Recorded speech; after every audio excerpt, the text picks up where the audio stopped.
সতী। পদ্মাসনা পদ্মদল রাখিয়াছি আনি, শঙ্খ বাজাইয়ে মাকে বরণ করে আনি।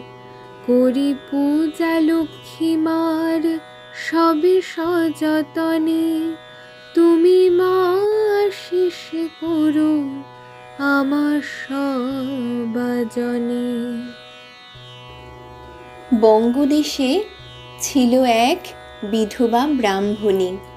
পুত্র লয়ে অতি কষ্টে বাস করেন তিনি।